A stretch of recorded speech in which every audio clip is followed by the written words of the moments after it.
saya ada 3 CGP kita terkait dengan pengambilan keputusan sebagai pemimpin di sekolah, itu nantinya tentunya yang mengambil kajian itu yang seperti apa gitu. Terus nanti saya mohon izin ini karena ada beberapa pertanyaan yang mau saya ajukan, Ustaz, mudah-mudahan bisa berkenan. Oke. Yang pertama, selama kepemimpinan Ustadz ini tentu saja kan Ustadz dihadapkan pernah mengalami atau menghadapi suatu permasalahan atau kasus hebat. Nah, kira-kira nih menurut Ustadz, bagaimana Ustadz itu dapat mengidentifikasi kasus-kasus yang merupakan dilema etika atau bujukan moral? Untuk mengidentifikasi kasus, yang pertama memahami konteksnya dulu. Peristiwanya apa, kemudian konfliknya apa. Kemudian yang kedua, mengidentifikasi siapa yang terlibat pada konflik tersebut. Kemudian mempertimbangkan masing-masing pihak. Kemudian yang ketiga, menilai apakah ada nilai yang bertentangan atau tidak. Bertentangan misalnya antara kejujuran, loyalitas, keadilan, kasih sayang. Nah, kemudian mengevaluasi konsekuensinya. Konsekuensi apa nanti yang akan efek ya pada kasus tersebut. Selanjutnya mempertimbangkan tanggung jawab moral. Apakah itu kasus yang individu atau nanti bisa berpengaruh kepada komunitas atau bahkan sampai kepada pelaporan kepada atasan. Dan mengidentifikasi juga apakah refleksi pribadi.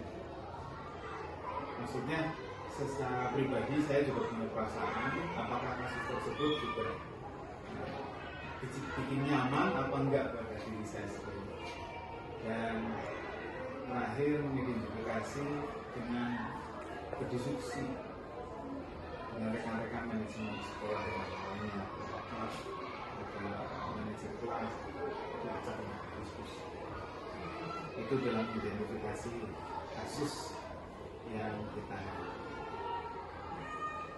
Terus ketika Ustadz nih dihadapkan pada suatu kasus dilema etika dan ternyata itu kasus itu sama-sama benar dan sama-sama mengandung nilai kebajikan.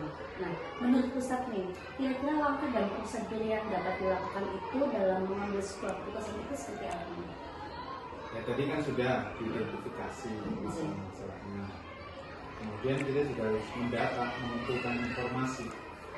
Tidak hanya dari satu pihak yang melaporkan. Kemudian menganalisa opsi-opsi yang bisa kita lakukan setelah informasi tadi. Kemudian kolaborasi dengan stakeholder yang lain, bisa siswa, bisa guru, bisa pengusaha, kemudian dari analisa tadi, kemudian melibatkan stakeholder, menentukan kriterianya untuk memilih opsi A, bagaimana kriterianya memilih opsi B, gitu ya. Kemudian baru mengambil keputusan. Keputusan tersebut tentu akan diimplementasikan di sekolah. Dan tidak sampai di situ saja, tetapi kita juga harus menindaklanjuti, mengevaluasi keputusan tadi setelah diimplementasikan di sekolah pada guru dan lain-lain, itu ditindaklanjuti, dievaluasi apa positif negatifnya. Kemudian hal-hal apa nih yang sudah Ustadz anggap itu efektif dalam pengambilan keputusan? Ya, menganalisa situasi. Jadi akan menjadi efektif apabila kita analisa situasinya.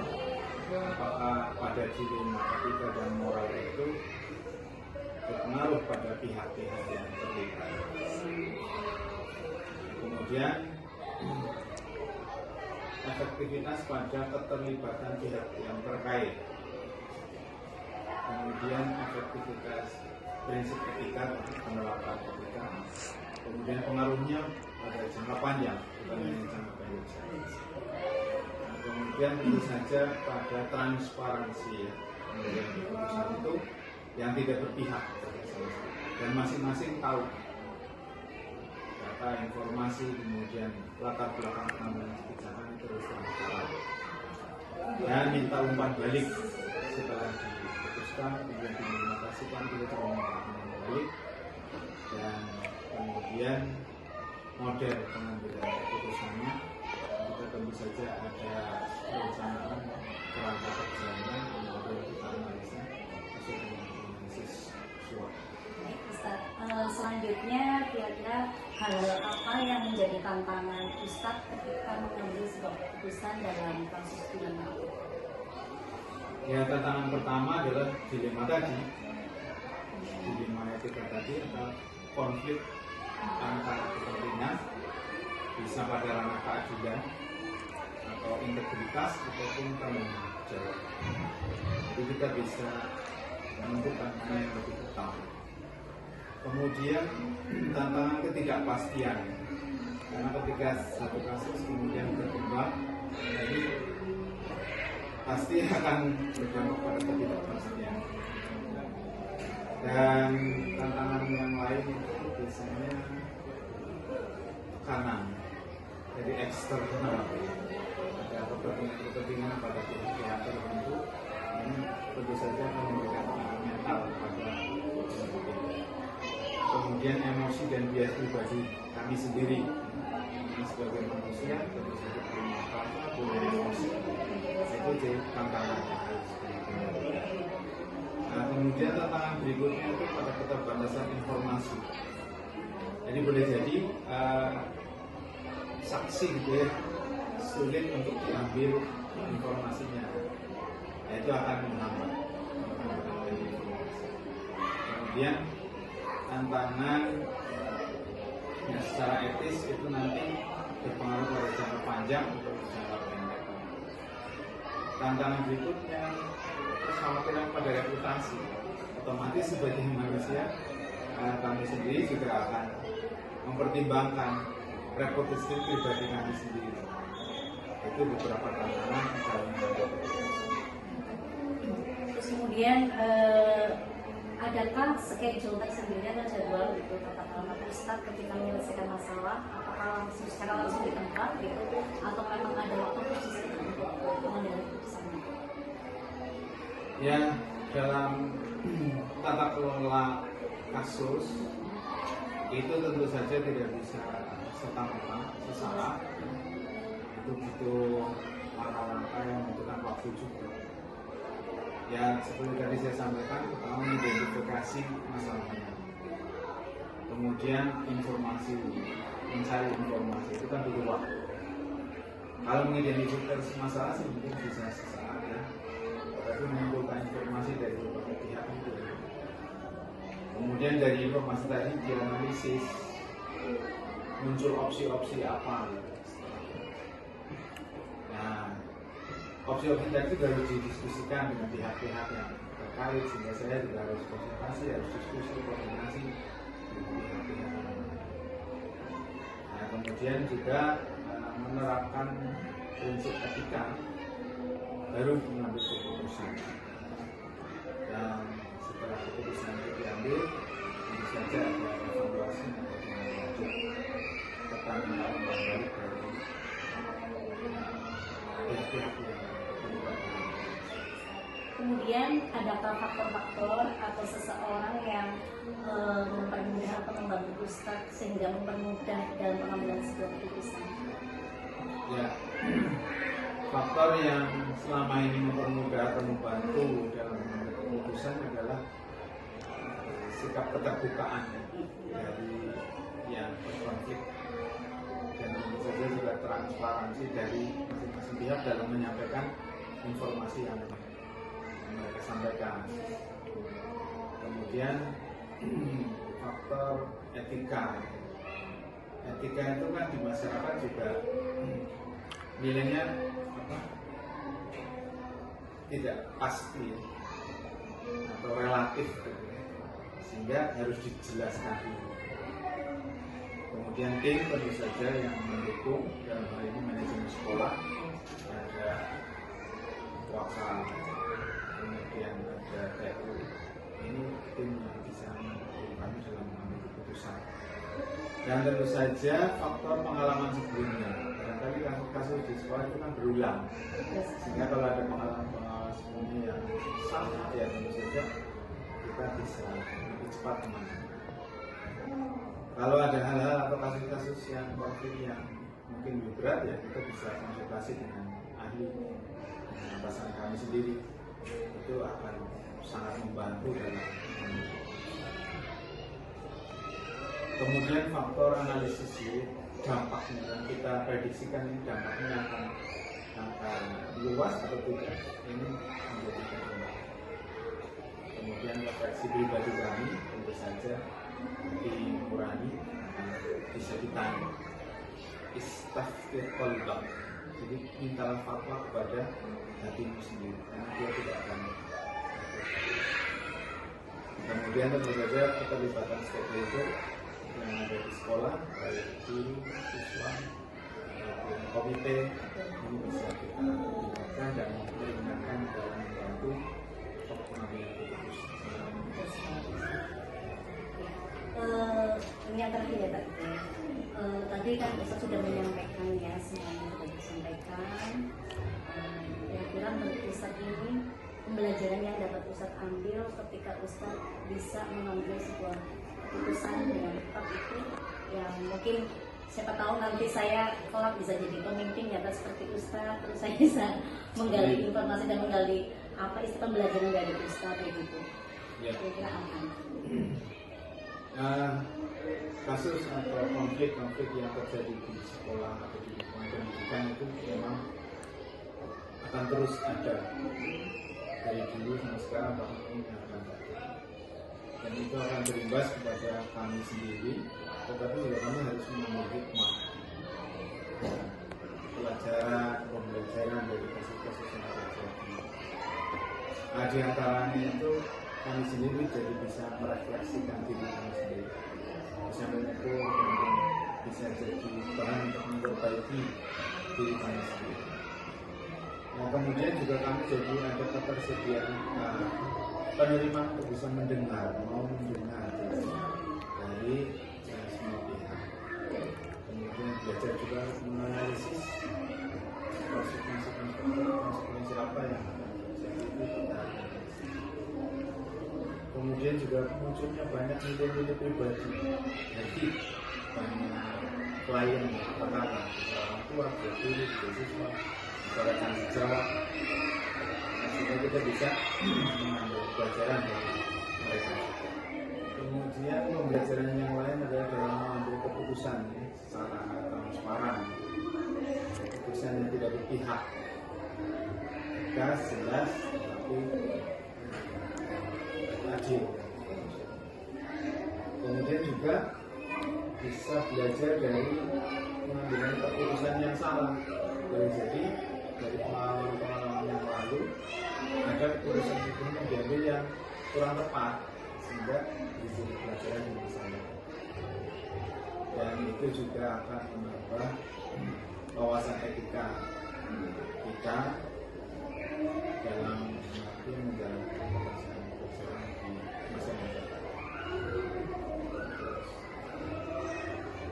Terima kasih sekali atas ilmunya, bermanfaat sekali bagi saya. Terima kasih juga atas waktunya ya Pak ya, tidak merepotkan waktu Ustaz. Pokoknya sekali lagi saya ucapkan terima kasih, mudah-mudahan ini bermanfaat buat saya buat kedepannya ya Pak, supaya saya bisa mengambil keputusan yang tepat dan itu sangat bermanfaat buat orang-orang yang ada sekitar saya. Jadi tidak serta-merta mengambil keputusan itu cara mendadak ya Pak, harus melalui proses, harus bertahap ya. Terima kasih Ustaz. Sekian dulu kita wawancaranya. Assalamualaikum warahmatullahi wabarakatuh. Assalamualaikum Ustaz. Waalaikumsalam warahmatullahi wabarakatuh. Gimana kabarnya Pak? Alhamdulillah baik. Ustaz Nyun Sewu ini mengganggu waktunya. Iya, saya Dian dari SD Alki 102 Pak.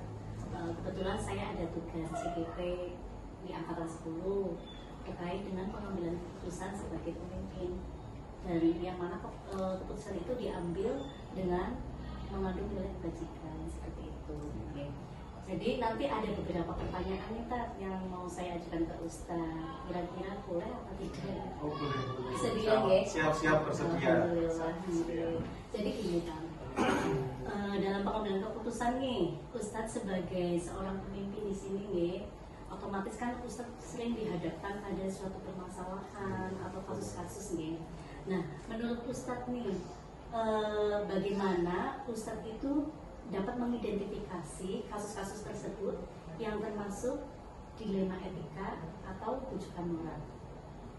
Baiklah Ustazah, Ya. Insya Allah ketika kita untuk mengidentifikasi suatu kasus, ya, kita akan menjadikan suatu kasus itu ke dalam kategori yang dilema etika atau rujukan moral. Itu diantaranya saya harus menelaah terlebih dahulu kasus tersebut jika terdapat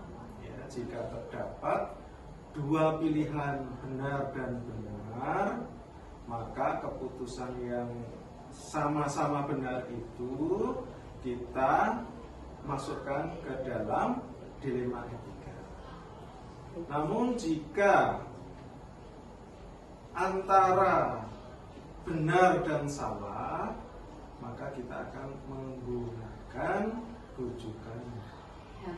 Berarti ada dua kategori ya Tat? Iya. Jadi antara benar-benar itu masuk ke kategori dilema etika, Iya. benar dan salah itu rujukan moral. Iya.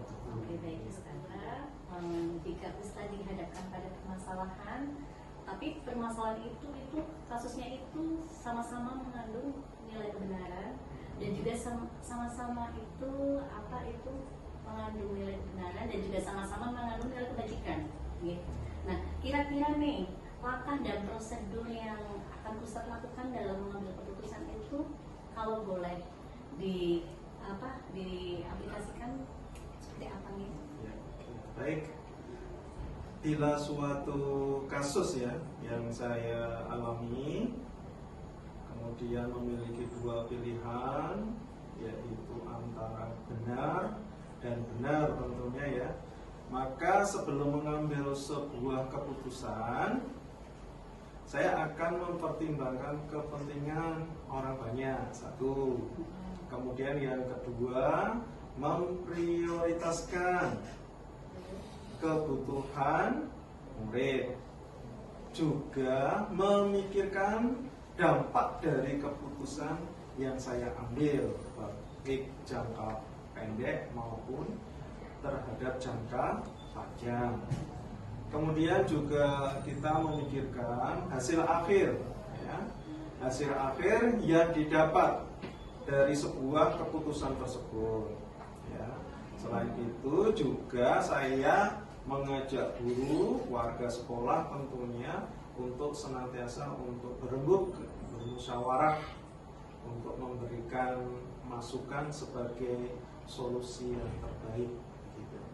Oke, berarti ada tahapannya nih, langkah-langkahnya ya. Jadi bukan hanya diri pribadi, tetapi ini buat kepentingan orang banyak juga. Musyawarah Oke, dengan iya. semua yang ada, tentunya guru, manajer kelas, guru BP, waka, seperti itu. Luar biasa sekali. Baiklah Ustaz, kemudian hal-hal efektif yang Ustaz anggap efektif nih ketika dalam mengambil keputusan itu yang seperti apa gitu? Iya, sebelum kita mengambilkan sebuah keputusan apapun tetap beresiko nantinya biar hasilnya juga bagus. Ini yang sering saya terapkan, yaitu yang pertama menelaah kasus terlebih dahulu, ya, secara rinci, misalnya kapan terjadi, siapa saja yang terlibat, kemudian alasan kenapa itu bisa terjadi. Itu yang pertama. Kemudian yang kedua, saya mengidentifikasikan apakah ada aspek pelanggarannya di dalam kasus tersebut. Kemudian yang ketiga, saya akan membuat suatu keputusan, tentunya keputusan itu ya dapat dipertanggungjawabkan, yaitu dengan menimbang rasa keadilan, kemanusiaan, kepedulian, dan lain sebagainya. Kemudian yang terakhir tetap harus ada refleksi, Ustazah. Ini kasus akan bisa terulang lagi kalau kita sudah mempunyai tahapan-tahapan untuk menyelesaikan. Kita sebagai warga sekolah tentunya akan lebih mudah untuk menganalisis. Nah, ini juga kasus-kasus yang terjadi di sekolah itu kan sifatnya terulang dan terulang. Tetapi ketika kita menanganinya dengan tahapan-tahapan yang benar, maka insya Allah hasilnya juga akan lebih memuaskan. Begitu Ustaz. Betul sekali. Jadi tadi itu yang efektif ya menurut Ustadz ya. Nah sekarang pastinya ketika Ustadz mengambil sebuah keputusan, adalah ya tantangannya ya. Tantangannya ketika mengambil sebuah keputusan. Nah kira-kira tantangannya itu apa saja nih? Baik, setiap kasus yang kita hadapi pasti tantangan itu selalu ada. Tapi bagaimana kita bisa menyelesaikan dengan win-win solusi, kemudian di endingnya itu happy, semuanya bisa menerima begitu. Nah ini yang terpenting Ustazah, ketika ada kasus ya seperti apa yang biasa terjadi di lingkungan anak-anak begitu ya. Memang saya biasanya kalau kasus itu diselesaikan lebih dulu di manajer kelas ya.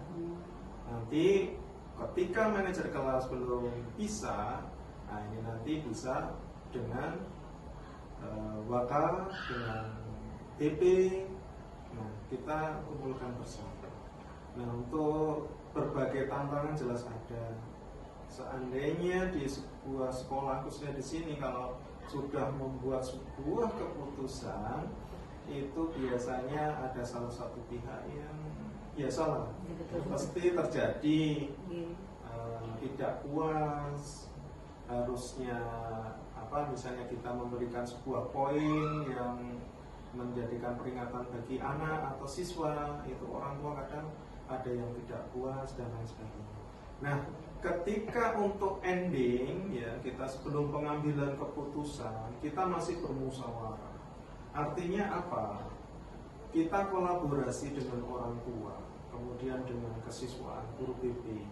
Ini dihadirkan semua untuk mencari solusi yang betul-betul hasilnya itu transparan. Jadi tidak ada subjektivitas. Jadi semuanya mempunyai porsi masing-masing. Mana yang kiranya harus diberikan suatu sanksi ya. Ini kita harus juga memilih. Artinya apa? Artinya nanti sampai kita ini sebelum diambil keputusan orang tua juga menerima. Sehingga ending dari suatu kasus ini satu, bukan hanya sekedar menyelesaikan kasus itu, tetapi bagaimana kasus ini bisa dipecahkan dengan berterima semua, begitu Ustaz. Baiklah Ustaz, kemudian ketika ada permasalahan atau dalam penyelesaian kasus ya Pak, ini tentang kasus dilema etika nih terutama, Ustadz itu apa mempunyai jadwal tersendiri atau menyelesaikannya secara langsung di tempat atau seperti apa nih? Ya, oke. Terima kasih Ustazah. Untuk dilema etika, biasanya ketika kasus itu memang butuh penyelesaian yang mendesak. Contoh misalnya ada siswa kehilangan uang, maka saya dengan segera memberikan suatu arahan kepada guru-guru, manajer kelas, BP, warga kesiswaan untuk segera untuk mengatasinya. Satu. Kemudian yang kedua, Ustazah, kaitannya dengan kaitan terjadwal atau tidak, itu biasanya Ustazah, kasus di sekolah dimanapun ini hampir setiap hari ada Ustazah. Cuma saya kalau terjadwalnya secara rutin setiap waktu itu tidak. Cuma biasanya saya menggunakan waktu, misalnya dalam waktu mingguan itu biasanya kita briefing dengan waka terlebih dahulu. Nah, dari kesiswaan, dari sapras, dari kurikulum. Nah, nanti ketika kesiswaan itu juga ada kaitan dengan guru BP, maka guru BP dihadirkan. Ketika berhubungan dengan manajer kelas juga dihadirkan. Nah, ini rutin untuk kontrol, apalagi yang marak sekarang adalah tentang bully dan yang tidak bisa diselesaikan begitu saja, tetapi tetap proses. Ketika setiap Senin, ya, ini sebenarnya juga saya instruksikan untuk yang pembina upacara. Seperti kemarin saya tentang bully, bagaimana saya menekan bully untuk anak dengan anak lewat pembinaan. Kemudian 1 bulan sekali juga pembinaan untuk guru dan karyawan, bagaimana kita menciptakan suasana warga sekolah yang kondusif. Artinya apa? Tetap terkait, ya, para siswa, guru, karyawan, semuanya yang ada di lingkungan ini tetap terkait.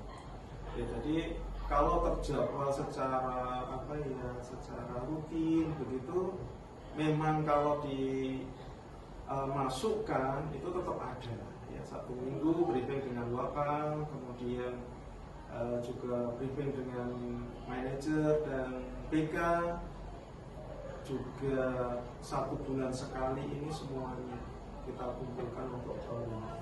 Ya, semua pembinaan kan unsur-unsurnya ujung-ujungnya adalah membentuk karakter siswa. Artinya apa? Kita sebagai guru, kita sebagai karyawan, kita sebagai wakil, kita sebagai kepala sekolah, itu salah satu hal yang paling efektif yang harus dilakukan adalah teladan. Nah, ini harus. Kenapa? Karena kita di sini figur. Kalau ustazah figurnya nggak bagus, ke anak juga jangan diharap akan lebih bagus. Pimpinan wakil nggak bagus, jangan harap gurunya juga bagus. Jadi urut, semuanya ada keterkaitan. Dan diusahakan juga di sini saya nggak bosan-bosannya selalu ustadz dan ustazah itu sebagai figur untuk anak-anak. Dan di sini fokusnya untuk membentuk karakter. Begitu saja. Sini slogannya soleh berprestasi, maka anak-anak ya harus soleh, tetapi gurunya harus lebih soleh. Begitu saja. Luar biasa. Baik, Ustaz. Kemudian kira-kira nih, adakah seseorang atau faktor-faktor yang bisa mempermudah Ustaz dalam mengambil suatu keputusan?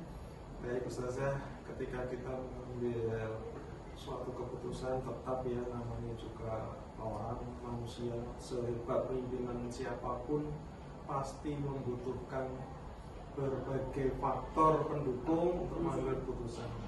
Nah, untuk yang mengambil keputusan agar keputusan itu juga berterima semua pihak, biasanya yang paling mendukung adalah ustadz dan ustazah tentunya. Kemudian yang kedua orang tua. Ustadz ustazah misalnya wakal, ya. Kemudian BP manajer kelas. Ketika ada suatu permasalahan, kita berkolaborasi, kita berembuk terlebih dahulu. Apalagi sekarang dunia medsos cepat sekali, kalau ada apa-apa seret begitu. Maka kita tahan, ya, kita selesaikan internal dulu. Ya, faktor yang menentukan itu ya ustaz-ustaz semua itu pengalamannya mereka dalam menghadapi menyelesaikan permasalahan. Gitu. Kemudian sudah komitmen ustazah agar apa? Masalah ini tidak sampai mencuat di luar, apalagi di medsos. Kemudian yang kedua, orang tua ini penting sekali. Ketika kita menyelesaikan suatu permasalahan di tempat di sekolah ini, jangan sampai ada ketika masalah sudah selesai ya, sudah ditutup, maka orang tua ini sangat luar biasa ketika nggak puas terus mungkin menulis di medsos ini, maka di dalam sekolah ini diselesaikan terlebih dahulu, sehingga orang tua juga seneng gitu. Iya. Saya senang Bapak dengan solusi seperti ini, saya senang dapat ustaz di sini begitu. Sehingga kita mengharapkan orang tua itu sebelum keluar dari sekolah ini kita sudah happy ending. Ceritanya indah. Ya, indah artinya apa? Sekolah juga sudah memberikan suatu keputusan, kemudian dari orang tua menerima sebagai pembelajaran untuk ambil hikmah, misalnya dengan suatu peristiwa. supaya tidak berkelanjutan ya. Iya, Pak. tidak berkelanjutan gitu. Saya selesaikan sebaik-baiknya di sini. Betul sekali Ustaz. Baiklah Ustaz, Iya. dari semua yang sudah Ustaz sampaikan tentang penanganan kasus-kasus ini dalam pengambilan keputusan itu ya, tentunya Ustaz mempunyai banyak pengalaman nih, dan dari pengalaman tersebut otomatis kan ada pembelajaran yang bisa diambil ya Kak. Siapa tahu besok saya jadi pemimpin gitu, pemimpin pembelajaran Amin, gitu amin, ya. amin. Nah, ini dapat diaplikasikan nanti saya kemudian hari. Ya, siap Ustazah. Suatu pemimpin itu apalagi sekarang permennya baru, penilaiannya ada beberapa indikator, di antaranya satu aja ya Ustazah. Iya. Ini seorang pemimpin itu harus mempunyai kematangan emosional. Ini yang perlu dipegang. Kalau pemimpin itu emosional, nah nanti bisa mengambil sebuah kesimpulan, hasil tidak akan bagus. Artinya apa? Ending ketika memecahkan suatu permasalahan, apalagi seorang pemimpin, dari waktu ke waktu harusnya itu lebih matang, bukan sebaliknya. Artinya apa?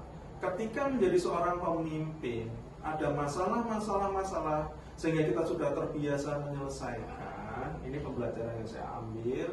Ini alhamdulillah, ini saya tuh merasa berbagai kasus, berbagai masalah, apalagi kaitannya dengan dilema etika begitu ya. Ini luar biasa, banyak yang saya ambil. Jadi jiwa emosional saya ini ya insya Allah lah bertambah matang. Artinya apa Ustaz ya? Ketika mengambil keputusan baik apapun itu, kita juga akan mempunyai sifat menghadapi macam-macam orang yang mempunyai watak dan sifat yang berbeda. Ini justru sesuatu yang saya jadikan suatu hikmah yang luar biasa. Ketika kita ingin sabar, maka belajarlah dengan orang yang tiada sabar. Ya, belajar sabar dengan orang sabar nanti nggak jadi. Belajar sabar dengan orang yang tidak sabar. Artinya apa? Semua manusia itu ya seperti peribahasa, tidak ada gading yang tak retak. Tidak ada manusia yang sempurna. Kita itu cuma, kalau bahasa Jawa nih ya Ustazah, kita itu sebagai pemimpin itu juga kursak dermo ngakoni. Tetapi di balik pimpinan itu kan ada amanah Ustazah. Amanah, kalau di situ nggak amanah, ya berarti kita bukan pemimpin yang amanah. Artinya apa? Ketika menyelesaikan semua apapun, itu juga kita harus dengan emosional yang baik. Itu pembelajaran yang pertama. Kemudian yang kedua Ustazah, kita ini dibenturkan, dihadapkan suatu pengalaman. Orang yang betul-betul teruji itu ya berbenturan terus begitu. Tapi nanti akhirnya endingnya itu kan kita akan ringan. Kita ini seperti kayak berjalan di lumpur. Nah, berjalan latihan dulu di lumpur. Nanti kalau sudah di tanah yang datar enak, kaki kita itu ringan. Demikian pula menghadapi masalah-masalah. Ini luar biasa sekali. Kita banyak pengalaman. Sehingga kita bisa terapkan di lingkungan masyarakat. Kita masih berpengalaman untuk bagaimana menyelesaikan masalah. Di keluarga juga akan lebih enak untuk menyelesaikan masalah. Kemudian yang terpenting kalau ada masalah-masalah yang ketiga, pembelajaran yang bisa saya ambil Ustazah, ini kita akan menjadi manusia yang betul-betul dewasa.